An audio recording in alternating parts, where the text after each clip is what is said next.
వస్తున్నా మీకోసం అంటూ పాదయాత్ర ప్రారంభించిన చంద్రబాబుకి హిందూపూర్ ప్రజలు బ్రహ్మరథం పట్టారు. వెలువల తరలి వచ్చారు.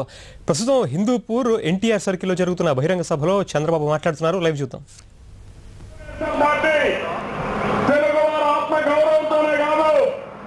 ఆత్మవిశ్వాసంతో ముందుకు పోతే ప్రపంచంలో ఎక్కడైనా రాణిస్తారని తెలుగుదేశం పార్టీ ముందుకు పోయాం. అనేక అభివృద్ధి కార్యక్రమాలకి రూపకల్పన చేశాం. మానవ వనరుల అభివృద్ధి కోసం ముందుకు పోయాం. మీ పిల్లల్ని బాగా చదివించాలని, అదే మాదిరిగా చదువు బాగా చెప్పేటమే కాదు ఉద్యోగాలు ఇప్పించాలని, పేదరిక నిర్మూలన చేయాలని తెలుగుదేశం పార్టీ ఆ రోజు ముందుకు పోయింది. ఈ రోజు ఒక్క విషయం మీరు చూస్తే ప్రతి ఒక్క ఊర్లో సిమెంట్ రోడ్ వచ్చినా, స్కూల్ బిల్డింగ్ వచ్చినా, కాలేజీలు వచ్చినా, వాటర్ స్కీములు వచ్చినా, ఏది జరిగినా అది తెలుగుదేశం పార్టీ హయాంలో జరిగాయి తప్ప ఈ కాంగ్రెస్ హయాంలో ఏమీ జరగలేదు. ఆ రోజు ఆదాయం తక్కువ ఉంది. ఒక పక్క ఆదాయాన్ని పెంచుకుంటూ ఇంకో పక్క అభివృద్ధి కార్యక్రమాలు, సంక్షేమ కార్యక్రమాలు చేసి రాష్ట్రాన్ని అభివృద్ధి చేశాం. అభివృద్ధిలో ఆంధ్రప్రదేశ్ ని ప్రపంచ పట్టణంలో పెట్టిన ఘనత ఒక్క తెలుగుదేశం పార్టీకి దక్కింది తప్ప ఈ కాంగ్రెస్ ఎప్పుడూ చేయలేదు. ఈ రోజు ఇన్ఫ్రాస్ట్రక్చర్ కు ప్రాధాన్యత ఇచ్చాం. ఈ రోజు కరెంటు విషయం చూస్తున్నారు తమ్ముళ్ళు. 9 సంవత్సరాలు కరెంటు విషయంలో రాత్రి పగట్లో కష్టపడి సమస్యలు తీసుకొచ్చి ఆ రోజు మీరు చూస్తే కరువు 4 సంవత్సరాలు వచ్చిన గడియాలను చూసుకుంటే వ్యవసాయానికి 9 గంటల కరెంట్ ఇచ్చి ఇలాంటి టౌన్లకి 24 గంటల కరెంట్ ఇప్పించిన ఘనత తెలుగుదేశం పార్టీది. ఈ రోజు మీరు చూస్తున్నారు మళ్ళీ చీకటి రోజులు వచ్చాయి. నేను అడుగుతున్నా, హిందూపూర్లో కరెంట్ వస్తా ఉన్న తమ్ముళ్ళని మిమ్మల్ని అడుగుతున్నా,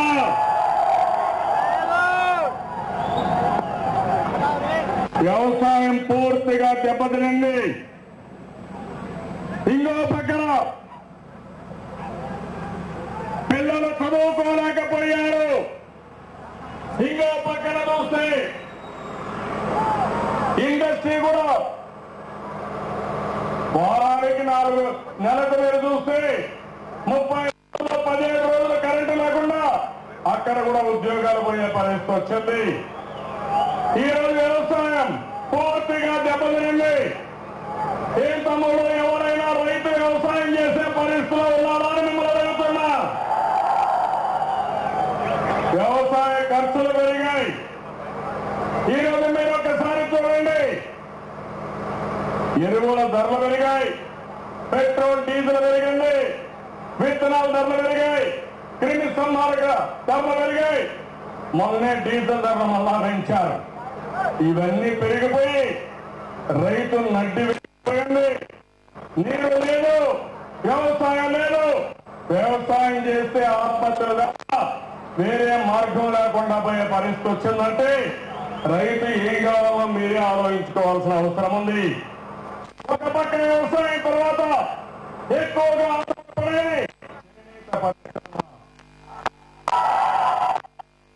ఎక్కువ మంది జీవనోపాధి చేనేత పరిశ్రమ కాంగ్రెస్ వచ్చినప్పుడు అయితే చేనేత పరిశ్రమ దెబ్బతినింది, కుంటుపడింది. ఈ ప్రభుత్వం మాటల ప్రభుత్వాలు తప్ప ఎప్పుడు చేనేత కార్మికులు ఆదుకోవాలని ఆలోచించిన దాఖలాలు లేవు. చేనేత కార్మికులు ఆత్మహత్య చేసుకుంటున్నారు. ఓసారి బాధేస్తుంది, గుండె తరక్కపోతుంది. చేనేత కార్మికులు ఆత్మహత్య చేసుకుంటున్నారు, రైతులు ఆత్మహత్య చేసుకుంటున్నారు. పేదవాళ్ళకి ఎన్నో కష్టాలు వచ్చాయి. ఈ రోజు ఇక్కడ ఉన్నారు తమ్ముడు, ధరలు విపరీతంగా పెరిగిపోయినాయి. మొన్ననే మళ్ళీ డీజిల్ ధర పెంచారు. వంట గ్యాస్ సిలిండర్లు తెలుగుదేశం పార్టీ 9 సంవత్సరాలు ఒక్క పైసా పెంచకుండా ఎంత గ్యాస్ కావాలో అంత గ్యాస్ ఆ రోజు ఇప్పిస్తే ఈ రోజు వంట గ్యాస్ సిలిండర్లు కూడా నిబంధనలు పెట్టి మిమ్మల్ని దెబ్బతీసే పరిస్థితులు వచ్చారు. మా ఇక్కడే వ్యాపారస్తులు ఉన్నారు. మొన్ననే FDI ఎంత దారుణం తమ్ముళ్ళు. మల్టీ బ్రాండ్ రిటైల్ రేపు రాబోయే రోజుల్లో తోపుడు బండ్లు కిరాణా కొట్టులు కూడా లేకుండా విదేశస్తులకు అమ్మేసే పరిస్థితులు ఈ చేతగాని కాంగ్రెస్ పార్టీ ఉందని చెప్పి కూడా నేను మీకు తెలియజేస్తున్నాను. పన్నులు విపరీతంగా వేశారు. మామూలుగా కాదు, వస్త్రాల పైన కూడా వ్యాట్ వేశారంటే ఎంత దుర్మార్గం మీరే ఆలోచించాలి. మీ తరపున నేను పోరాడాను. ఆ రోజు కూడా చెప్పాను, వస్త్రాల పైన వ్యాట్ తెలుగుదేశం పార్టీ వస్తే పూర్తిగా తీయేస్తామని ఆ రోజు నేను చెప్పాను. దానికి ఎప్పుడూ కట్టుబడి ఉన్నాం.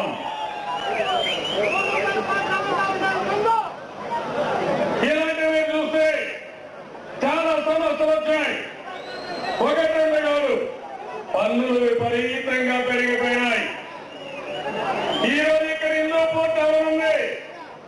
మంచినీళ్ళ కోసం 270 కోట్ల రూపాయలు ఎస్టిమేట్ చేసి మంచినీళ్ళు తెస్తామని 750 కోట్ల రూపాయలు ఖర్చు పెట్టి తమ్ముళ్ళు 20 రోజులకు ఒక్క రోజు కూడా నీళ్లు ఇవ్వలేని పరిస్థితి హిందూపూర్లో ఉందంటే డబ్బులు ఖర్చు అయిపోయినాయి. కానీ మంచినీళ్ళు మాత్రం రాలేదు. ఇదే 750 కోట్ల రూపాయలతో హైదరాబాద్ సిటీకి కృష్ణా నీళ్లు తీసుకుపోయి 8 నెలల్లో ఇచ్చిన ఘనత తెలుగుదేశం పార్టీలని చెప్పి కూడా నేను మీకు తెలియజేసుకుంటాను. అవినీతి విచ్చలవిడిగా పెరిగిపోయింది. ఎక్కడ చూసినా అవినీతి. కేంద్రంలో రాష్ట్రంలో అవినీతి దొంగలు ఎక్కడికక్కడ దోచుకొని ప్రజాధనాన్ని దుర్వినియోగం చేసే పరిస్థితి వచ్చింది. ఒక్కసారి మీరు ఆలోచించండి. నీతివంతమైన ప్రభుత్వాన్ని ఇచ్చింది ఆ రోజు ఎన్టీ రామారావు గారు ఇచ్చారు. సమర్థవంతమైన ప్రభుత్వాన్ని ఇచ్చారు. ఆ తర్వాత నేను ముఖ్యమంత్రి అయిన తర్వాత కూడా ఒక నీతివంతమైన ప్రభుత్వాన్ని మీకు అందించే విషయం ఒక్కసారి మీరు గుర్తుపెట్టుకోవాల్సిన అవసరం ఉంది. ఈ రోజు రాష్ట్రంలో చూస్తే ఫీజు కట్టరు. స్కూల్లో పంపిద్దామంటే టీచర్లు ఉండరు. ఒకవేళ కష్టపడి చదువుకుంటే ఈ రోజు మీ పిల్లలకు ఉద్యోగాలు వచ్చే పరిస్థితి కూడా లేకుండా పోయింది. దేశంలో ఉద్యోగాలు వస్తున్నాయని అడుగుతున్నా. ఎవరు వస్తారు తమ్ముళ్ళు? ఈ రాష్ట్రానికి ఎవరు వచ్చే పరిస్థితులు లేరు. ఎవరైతే పెట్టుబడులు పెట్టవలసిన వాళ్ళు జైలుకు పోయారు. మీరే చూస్తున్నారు.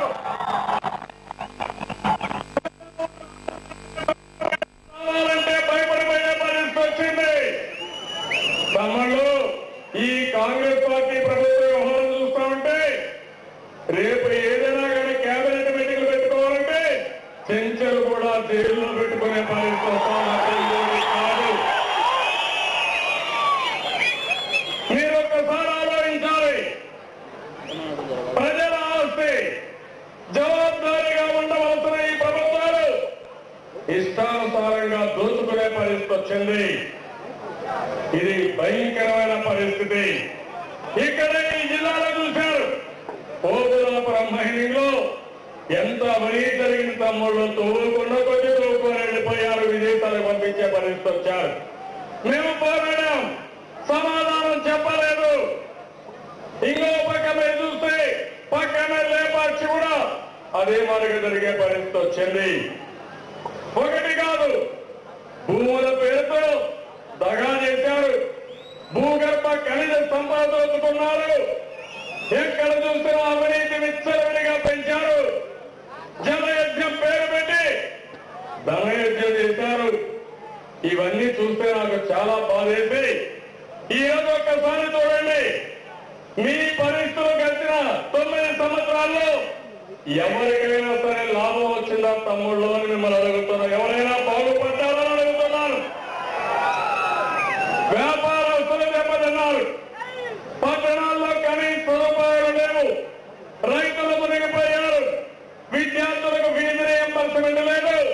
ఒకవేళ చదువుకుంటే ఉద్యోగాలు లేవు. వెనుకబడిన వర్గాలకి, ముస్లిం సోదరులకి సామాజిక న్యాయం చేయకుండా మిమ్మల్ని దెబ్బతీసే పరిస్థితికి వచ్చారు. అందుకనే ఇటీవల కాలంలో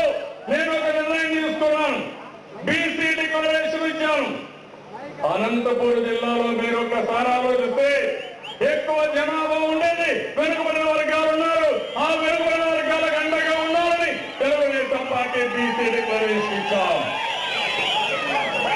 100 అసెంబ్లీ సీట్లు ఇవ్వాలని, 33% చట్టసభలో రిజర్వేషన్లు తేవాలని, అదే మరిగా ఈరోజు ఇంకో పక్కన 50% స్థానిక సంస్థల్లో రిజర్వేషన్లు పెట్టాలని, అన్ని నామినేట్లు పోస్టులు 33% ఇవ్వాలని, 10,000 కోట్ల రూపాయలు ఖర్చు పెట్టి ఉప ప్రణాళికలు పెట్టి మా వెనుకబడిన వర్గాలను అన్ని రంగాలలో పైకి తేవాలని తెలుగుదేశం పార్టీ ఆలోచిస్తున్నాం.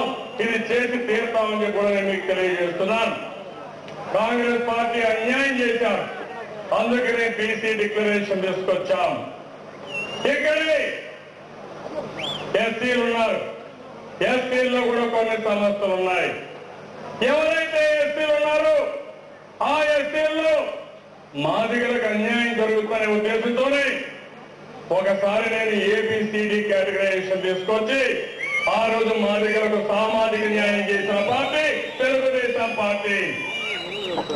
ఇటీవల మళ్ళీ కాంగ్రెస్ వచ్చింది, సుప్రీంకోర్టులో కొట్టేశారు, ఉషా మెహ్రా కమిషన్ వేశారు. దాని మీద ఎస్సీలు కూడా కేటగరైజేషన్ పెట్టమంటే పరిస్థితి లేకుండా పోయింది. ఏదైనా మాదిగలకు న్యాయం జరిగిందంటే ఎస్సీ కేటగరైజేషన్ వల్ల న్యాయం జరిగింది.